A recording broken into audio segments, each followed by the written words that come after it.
नमस्कार, बहुत स्वागत है आप सभी का। आप देख रहे हैं बिहार का सबसे बड़ा बुलेटिन अपना बिहार। मैं हूं आपके साथ जया मिश्रा। बुलेटिन की शुरुआत बड़ी खबर के साथ करने जा रहे हैं। सीएम नीतीश कुमार ने डिप्टी सीएम सम्राट चौधरी को बड़ा आशीर्वाद दिया है। सम्राट चौधरी के पिता शकुनी चौधरी को जन्मदिन की शुभकामनाएं देने के लिए नीतीश कुमार पहुंचे थे। नीतीश कुमार ने कहा कि सम्राट चौधरी बहुत आगे जाएंगे, हम उनके साथ हैं। दिखाते हैं आपको ये खास रिपोर्ट।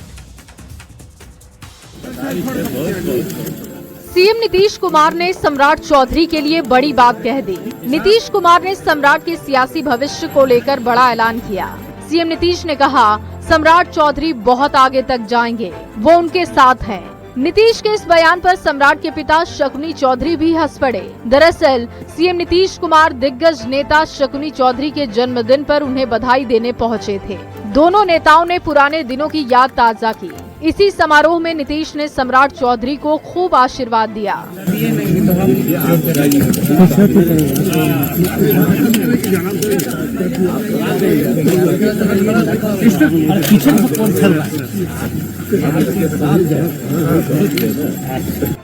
सीएम नीतीश कुमार ने शकुनी चौधरी के सामने ही सम्राट की खूब तारीफ की। सीएम नीतीश की तारीफ पर सम्राट चौधरी ने कहा उनके लिए इससे ज्यादा गर्व की बात क्या होगी। सीएम नीतीश का आशीर्वाद हमेशा मिलता रहता है। नहीं, आशीर्वाद उनका मिलता ही रहता है। मैं उनके सहयोगी के तौर पर काम कर रहा हूँ। भारतीय जनता पार्टी आदरणीय नरेंद्र मोदी जी के नेतृत्व में काम कर रही है और नीतीश कुमार जी हमारे सहयोगी हैं। एक वरिष्ठ के तौर पर सब दिन आशीर्वाद मिलते रहा है। सम्राट चौधरी नई सरकार में काफी ताकतवर भूमिका में है। सम्राट गृह मंत्रालय का भी जिम्मा संभाल रहे हैं। इससे पहले ये विभाग सीएम नीतीश कुमार के पास था। अब सीएम नीतीश ने सम्राट के पिता शकुनी चौधरी के सामने ही उन्हें बड़ा आशीर्वाद दे दिया। न्यूज़ 18 के लिए पटना से आनंद अमृतराज की रिपोर्ट। और वहीं आरजेडी अध्यक्ष लालू प्रसाद की संपत्ति पर लगातार सवाल उठ रहे हैं। अब उनके कौटिल्य नगर आवास पर भी संकट है। दरअसल सोशल एक्टिविस्ट गुड्डू बाबा ने विजय सिन्हा को पत्र लिखा है और सांसद और विधायकों को आवंटित जमीन में शर्त और नियमों के उल्लंघन का आरोप लगा दिया। गुड्डू बाबा ने पत्र लिखकर लालू सहित सभी आवंटन की उच्च स्तरीय जांच की मांग उठाई है। दिखाते हैं आपको ये रिपोर्ट।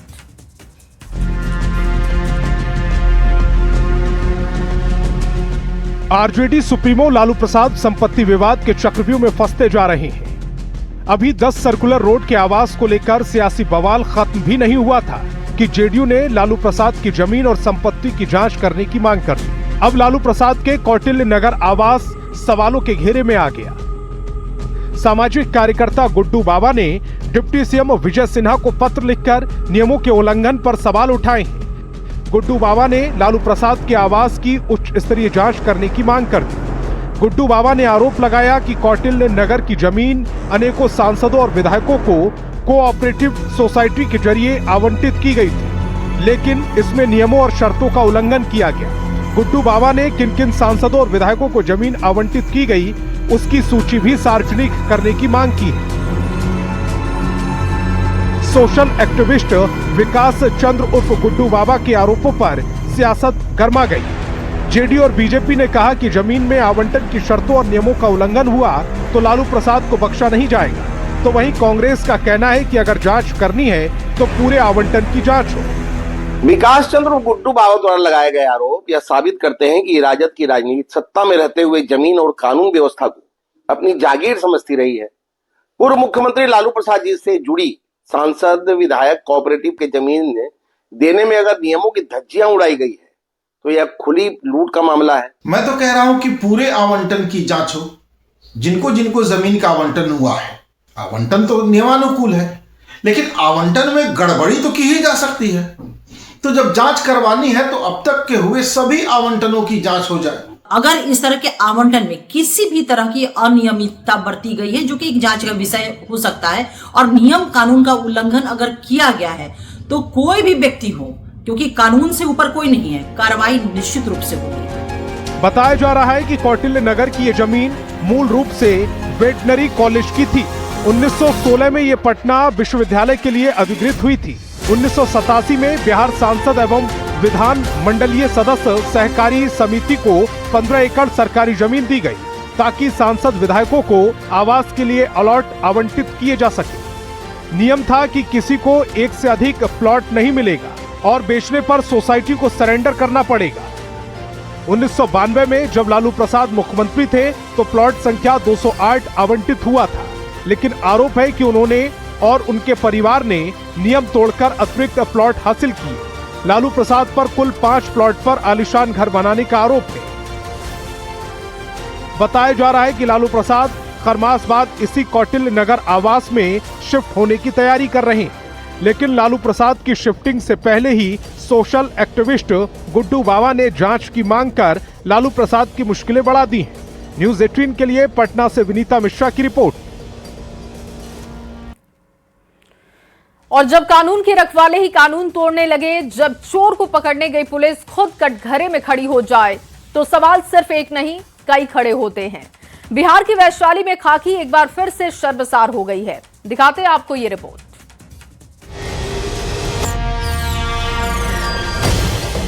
ये मामला है वैशाली जिले के लालगंज थाना क्षेत्र का। तारीख 31 दिसंबर, थाना क्षेत्र लालगंज। एसडीपीओ गोपाल मंडल का प्रेस कॉन्फ्रेंस। खुलासा हुआ चोर गिरोह का। गिरोह के सरगना पति पत्नी, लेकिन चौंकाने वाली बात ये कि यहाँ चोर से ही चोरी की गई और करने वाले कोई और नहीं बल्कि खाकी वर्दी वाले। पुलिस टीम बिलासपुर गांव भी पहुंची, छापेमारी की और बरामद किया चोरी के बर्तन, टीवी, कारतूस और अन्य सामान। लेकिन कार्रवाई के बाद कहानी ने बिल्कुल नया मोड़ ही ले लिया। आरोपी रामप्रीत सैनी के रिश्तेदार गेनालाल सैनी ने पुलिस पर बेहद गंभीर आरोप लगा दिए। उनका कहना है कि पुलिस सिर्फ बर्तन, टीवी ही लेकर नहीं गई, बल्कि करीब 2 किलो सोना, 6 किलो चांदी और लाखों रुपए नकद भी साथ ले गई। आरोप है कि इन कीमती सामानों को न जब्ती सूची में दिखाया गया और न ही मीडिया के सामने पेश किया गया। सुनने में आया है कि सर एगो राइफल शायद मिला है, 2 दाना मिला है, 3 गो LCD मिला है, या कुछ बर्तन शो किया है। बाकी कैश जो ले गया है, जैसे यहाँ के शो में है कि 50-60 लाख रुपया नगद था उसके पास, वो ले गया है। तो वो लड़का मछली के धंधा करता था। और सोना चांदी की भी बात सुने थे। क्या था सोना चांदी कितना था? सोना के तो बहुत के हल्ला है, बाकी झूठ क्या चर्चा कितना किलो? अनगिनत 2 किलो के अंदाज बता रहा है। मामला यही नहीं रुका। छापेमारी के दौरान मौजूद एक महिला, जिसे पुलिस ने सरकारी गवाह बनाया था, उसने भी पुलिस की कहानी पर सवाल खड़े कर दिए। महिला का कहना है कि उसने अपनी आंखों से पुलिस को घर से बड़ी मात्रा में कीमती सामान ले जाते हुए देखा था। पुलिस आए थे 4-5 बजे के करीब में। कब? किस दिन? ध्यान नहीं है किस दिन। कितना दिन पहले? हो गया 4-5 दिन पहले। 4-5 दिन पहले पुलिस आई थी। हाँ। फिर क्या किया? वो आया तो घर ढूंढने लगा, पैसा मिला, सोना मिला, एगो रिवाइवल देखे थे। सोना भी था? हाँ। रिवाल्वर भी था? हाँ, रिवाइवल आप देखे थे? हाँ। अब सवाल ये कि छापेमारी थी ये या हेरा फेरी? 2 किलो सोना और 6 किलो चांदी आखिर कहाँ गई? कार्रवाई के नाम पर थानाध्यक्ष और दारोगा सस्पेंड कर दिए गए। मामले की गंभीरता और बढ़ते दबाव के बाद वैशाली के एसपी ललित मोहन शर्मा ने आखिरकार एक्शन लिया। लालगंज थाना अध्यक्ष संतोष कुमार और दारोगा सुमन झा को निलंबित कर लाइन हाजिर कर दिया गया है। साथ ही पूरे मामले की विभागीय जांच के आदेश भी दिए गए हैं। कुछ बहुमूल्य सामान सोना था या कुछ कैश था जिसे दर्शाया नहीं गया है।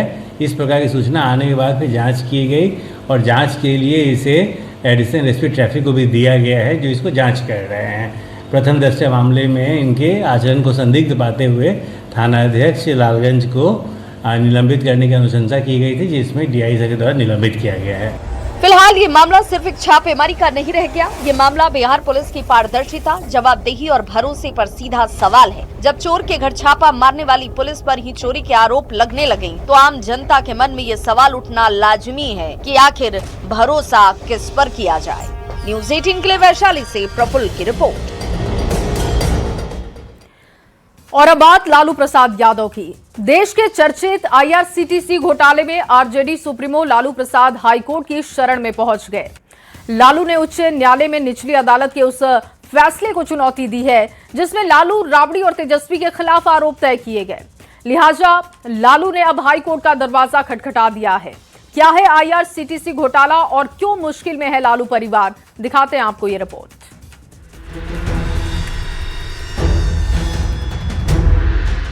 देश के चर्चित IRCTC घोटाला में घिरे बिहार के पूर्व मुख्यमंत्री लालू प्रसाद, पत्नी राबड़ी देवी और बेटे तेजस्वी के लिए सोमवार का दिन बहुत बड़ा होने वाला है। राष्ट्रीय जनता दल के सुप्रीमो लालू प्रसाद की याचिका पर दिल्ली हाईकोर्ट में मामले की सुनवाई होने जा रही है, जिसमें उन्होंने ट्रायल कोर्ट के उस निर्णय को चुनौती दी जिसमें लालू प्रसाद, राबड़ी और तेजस्वी के खिलाफ आरोप तय किए गए। जिस तरह से पुख्ता रिपोर्ट माननीय न्यायालय के समक्ष है, तो सजा मिलना तय है। लालू यादव मुश्किल में क्यों हैं? इसे जानने के लिए IRCTC घोटाला केस को समझना होगा। दरअसल IRCTC के टेंडर में घोटाले का आरोप है। 2004 से 2009 के बीच घोटाले का आरोप है, जब लालू केंद्र सरकार में रेल मंत्री थे।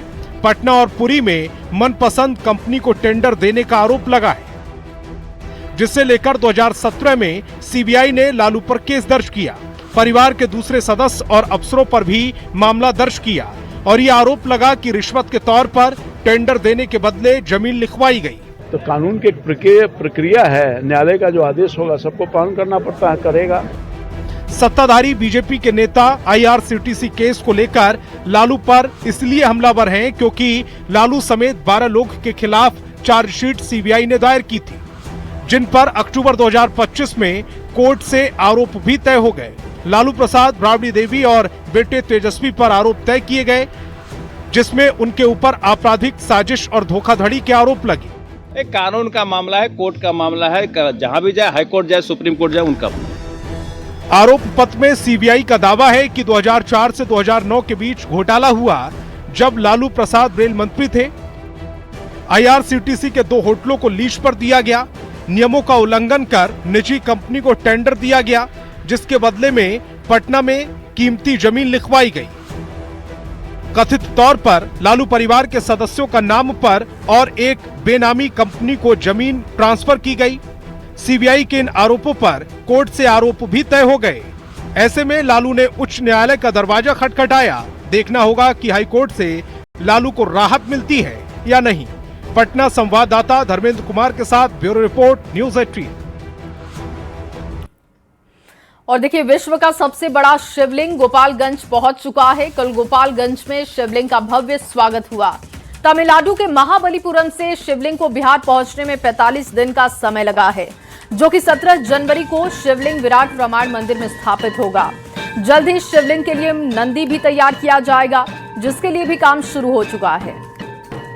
45 दिनों की यात्रा पूरी कर तमिलनाडु के महाबलीपुरम से विशाल शिवलिंग बिहार पहुंच चुका है। गोपालगंज में कल भव्य पूजा भी होगी और शिवलिंग को जल्द ही विराट रामायण मंदिर में स्थापित भी किया जाएगा। शायन कुणाल हमारे साथ हैं। कल का दिन विशेष है, गोपालगंज में विशाल शिवलिंग आ चुका है। बहुत ऐतिहासिक क्षण है बिहार वासियों के लिए, क्योंकि लगभग 1000 वर्षों में एक भी सहस्रलिंगम का निर्माण इस स्तर पर नहीं हुआ है। और विश्व का सबसे बड़ा सहस्रलिंगम की स्थापना जब केसरिया में होने जा रही है, हम सब लोग गौरवान्वित हैं, खुश हैं। अभी आप एक वो तिथि भी बता रहे थे कि 17 जनवरी को शिवलिंग विराट रामायण मंदिर में स्थापित किया जाएगा। उस तिथि का भी बड़ा विशेष महत्व है। शिवजी लिंग के रूप में, यानी शिवलिंग के रूप में पूजे गए। माघ कृष्ण चतुर्दशी के दिन माना जाता है, ऐसी मान्यता है कि शिवजी शिवलिंग के रूप में स्थापित हुए और शिवलिंग के रूप में उनका पूजा होने लगा। तो इसी दिन हम लोगों ने चुना है कि पीठ पूजन इसी दिन हो, मंत्रण भेजा जाएगा। भगवान शिव तो विराजमान हो रहे हैं, उनके प्रिय भक्त नंदी भी विराजमान हो, उसके लिए क्या तैयारी है? हम लोग 1-2 लोगों से बात किए हैं, लेकिन विधिवत तरीके से हम लोग पेपर में एक एडवर्टीजमेंट देंगे कि सब लोग अपना टेंडर भेज सकते हैं, जिसके माध्यम से हम लोग चयनित करेंगे कि कौन सक्षम है उसको बनाने में। लेकिन हम लोगों ने अरुण योगीराज जी से भी संपर्क किया है, जिन्होंने अयोध्या में भगवान श्री राम को, हाँ, क्योंकि हम लोग को नंदी के साथ साथ बहुत सारी मूर्तियों का भी निर्माण करवाना है। तो हम लोग चाहते हैं कि कोई ऐसा स्कल्प्टर आर्टिस्ट हम लोग को मिल जाए जो जिस पर एक्सपर्टीज हो, क्योंकि इतना बड़ा मंदिर का निर्माण हो रहा है। तो साथ साथ जो हमारे देवी देवता हैं उनकी भी प्रतिमा उसी अनुरूप होनी चाहिए। बिल्कुल, तो बड़ी तैयारी है, बड़ा दिन है, खासकर अगर बिहार के लिए कहें विश्व के सबसे बड़े शिवलिंग की बात कही जा रही है, वो स्थापित होने वाला है। 17 जनवरी को बिहार पहुंच चुके हैं 45 दिनों के सफर करने के बाद, और बिहार के लिए वाकई गौरव का पल होगा। विनीता मिश्रा, न्यूज़ 18 पटना। और अगली खबर भागलपुर से, जहां हैरान करने वाला मामला देखने को मिला। कागजों में एक महिला को मौत के 9 साल के बाद जिंदा कर दिया गया है। दरअसल फर्जी शपथ पत्र के सहारे जमीन का नामांतरण करा लिया गया। मामले की जांच के बाद सदर अनुमंडल पर अधिकारी के द्वारा जगदीशपुर सीओ को थाने में मामला दर्ज करने का निर्देश दिया गया, जिसको लेकर सीओ के द्वारा मोहजाइदपुर थाने में आवेदन भी दिया गया है और थाने में उस आवेदन को लौटा दिया गया। मामला थाना क्षेत्र नहीं होने की बात कही गई। आवेदन रिसीव नहीं किया गया है, उसे वापस कर दिया गया। पीड़ित लगातार अंचल का चक्कर लगा रहा है। कल उप मुख्यमंत्री विजय कुमार सिन्हा के राजस्व संवाद में भी जाकर अपनी बातों को रखेगा, न्याय की गुहार लगाएगा। अब सवाल खड़ा हो रहा है कि जब अंचल अधिकारी के द्वारा थाने को आवेदन दिया गया, मामला दर्ज करने को लेकर पत्र लिखा गया, बावजूद थाने में आवेदन लेने से इनकार क्यों किया गया? मौके का जायजा लिया है हमारे संवाददाता आशीष रंजन ने, उनकी रिपोर्ट आपको दिखाते हैं। एसडीओ सर का आदेश प्राप्त हुआ है कि एक मोहम्मद इस्लाम है, उनके द्वारा गलत शपथ पत्र लगा के दाखिल खारिज करा लिया गया है और इसमें संज्ञान लेते हुए आदेशानुसार प्राथमिकी दर्ज कराई गई है। थानाध्यक्ष मुजाहिदपुर को हम लोगों ने पत्र दे दिया है एफआईआर करने के लिए। 9 साल पहले मृत महिला का शपथ पत्र बनाकर दाखिल खारिज करा लेने के मामले में जगदीशपुर सीओ के द्वारा मुजाहिदपुर थाने को एफआईआर के लिए जो है आदेश दिया गया था, लेकिन अभी तक जो है मुजाहिदपुर थाने में एफआईआर लिया ही नहीं गया। वहीं ना ही जो कागजात भेजे गए थे जगदीशपुर सीओ के द्वारा, उस कागज को रिसीव ही थाने के प्रभारी ने नहीं किया और उसे लौटा दिया है। अब जो है फिर से अंचलाधिकारी जो है मामला दर्ज करने के लिए जगदीशपुर थाने को आवेदन लिख रहे हैं। तो समझा जा सकता है कि लगातार जो है जो आरोपी है उसको मौका दिया जा रहा है कि वो भाग जाए। वहीं अभी तक पुलिस की ओर से कोई कार्रवाई नहीं की गई है और टाल मटोल का रवैया किया जा रहा है। वहीं इनाम भी हमारे पास यहाँ पर आए हुए हैं जगदीशपुर अंचल में, हम इनसे बात करते हैं। इनाम जी, क्या हुआ अभी तक? आप आज भी आए हुए हैं। देखिए, आज जबकि छुट्टी का दिन है, हमको मालूम है कि डिप्टी सीएम साहब विजय सिन्हा जी कल टाउन हॉल में आ रहे हैं, तो हम इस मामले को लेकर के डिप्टी सीएम के पास भी जाने की तैयारी में है। हम देखे कि अंचल का कार्यालय खुला हुआ है तो सीओ की गाड़ी लगी हुई है, तो उनसे भी मिलने के लिए पहुंच गए कि सर क्या कुछ हुआ। तो अभी तक हमको जो पता चला है कि थाना के द्वारा जो है तो लौटा दिया गया है आवेदन को, सीओ साहब ने भी बताया है। यहाँ पे तो हमको डिप्टी सीएम पर पूरा भरोसा है, बिहार सरकार पर पूरा भरोसा है, न्याय मिलेगा। लेकिन लेट हो रही है, इसमें ये सबसे बड़ी बात है, विलंब क्यों हो रहा है। तो आप देख सकते हैं कि एफआईआर जो है मुजाहिदपुर थाने ने दर्ज नहीं किया और अब जो है जगदीशपुर थाने को जो है सीओ लिख रहे हैं। अब देखने वाली बात है कि जगदीशपुर थाने में भी एफआईआर दर्ज हो पाता है या नहीं, जबकि 0 एफआईआर के तहत जो है मुजाहिदपुर थाना भी इस मामले को दर्ज कर सकता था और जगदीशपुर थाना भेज सकता था, लेकिन उसने ऐसा नहीं किया और सीओ का जो है पत्र लेने से भी इनकार कर दिया और उसे रिसीव भी नहीं किया गया। आशीष रंजन, न्यूज़ 18। और देखिए, दिन के उजाले में भी पटना के सचिवालय थाने में अंधेरा पसरा रहा। थाने को उजाले का इंतजार है। न्यूज़ 18 के कैमरे में कुछ ऐसी तस्वीरें कैद हुई जहां राजधानी के सबसे महत्वपूर्ण थाने में बिजली कटने के बाद टॉर्च की रोशनी में कुछ अधिकारी कार्य करते हुए देखे गए। थाने में लगा इन्वर्टर भी ठप मिला। मोबाइल की टॉर्च के जरिए काम वहां पर हो रहा था। सचिवालय थाने का जायजा लिया है हमारे संवाददाता रजनीश कुमार ने, उनकी पूरी रिपोर्ट आपको दिखाते हैं। में बिजली कटने के बाद टॉर्च की रोशनी में काम होता है और पुलिस कर्मियों को काफी परेशानी का सामना करना पड़ता है। और ये तस्वीर आपको हम दिखा रहे हैं सचिवालय थाना की। देखिए, ठीक सचिवालय के पास ये थाना है, बगल में विधानसभा है और सबसे महत्वपूर्ण थाना माना जाता है। लेकिन देखिए कि आप अंधेरे में तब्दील है, बिजली कटी हुई है, पुलिस अधिकारी जो है काम करना चाह रहे हैं लेकिन कोई विकल्प नहीं है। कहा जा रहा है कि इन्वर्टर भी अभी फिलहाल काम नहीं कर रहा है और यही वजह है कि फिलहाल अभी सभी काम बंद हैं। अधिकारी इंतजार कर रहे हैं कि जब बिजली आएगी तब फाइल खुलेगी। और ये देखिए, तमाम जो पुलिस अधिकारी हैं इस वक्त इंतजार कर रहे हैं। हालांकि कहा जा रहा है कि बहुत देर से बिजली कटी हुई है, लेकिन सवाल उठ रहा है, राजधानी पटना का ये थाना है और बिजली कटने के बाद क्या इसी प्रकार से अधिकारी इंतजार करते हैं, पुलिसकर्मी इंतजार करते हैं कि जब बिजली आएगी तब काम करेंगे। तो ये समझ सकते हैं, ये तस्वीर आपको हम लगातार दिखा रहे हैं। फिलहाल अभी यहाँ पर टॉर्च, मोबाइल की रोशनी है, उसी के आधार पर लोग अभी काम करेंगे। लेकिन ये तस्वीर दिखाने का हमारा मकसद यही है कि जब राजधानी पटना की ऐसी स्थिति है तो बाकी जगहों पर क्या हालत होगी, क्योंकि सचिवालय थाना है और देखिए बाहर में तमाम जो कर्मी हैं लाइट कटने के बाद फिलहाल इंतजार कर रहे हैं। कैमरामैन सुबोध से कहेंगे जरा बाहर की तस्वीर दिखाइए कि बिजली कटने के बाद तमाम जो कर्मी हैं, पुलिसकर्मी हैं, वो बाहर अभी निकले हुए हैं और सभी को इंतजार है कि जैसे ही बिजली आएगी तब जो है अपने अपने कमरे में आएंगे और कार्य निपटाएंगे। तो हम लगातार दिखा रहे हैं कि देखिए दिन के उजाले में भी सचिवालय थाना के जो कमरा है उसमें अंधेरा पसरा हुआ है और उस अंधेरे में रोशनी का इंतजार किया जा रहा है।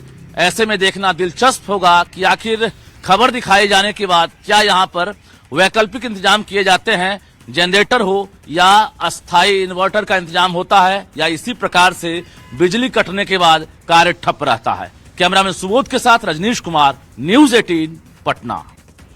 और चलिए अब आपको एक बड़ी खबर देते हैं मुजफ्फरपुर से। ये बड़ी खबर ठंड को लेकर जिला प्रशासन का आदेश सामने आ चुका है। 7 जनवरी तक स्कूलों में छुट्टी रहेगी। 8वीं तक के सभी स्कूल बंद किए जाएं। सरकारी और निजी स्कूल बंद रहेंगे, ये फैसला किया गया। शीतलहर को लेकर ये देखिए बड़ा फैसला डीएम का सामने आ चुका है और डीएम सुब्रत कुमार सेन ने यह आदेश दिया है कि 8वीं तक के सभी स्कूल बंद रखे जाए। सरकारी और निजी स्कूल भी बंद रहेंगे। दरअसल लगातार शीतलहर की वजह से बच्चों को इसकी परेशानी ना उठानी पड़े, इस वजह से ये डीएम का फैसला है। 8वीं तक के सभी स्कूल बंद होंगे, चाहे वो सरकारी हो निजी हो, ये बंद रखे जाएंगे।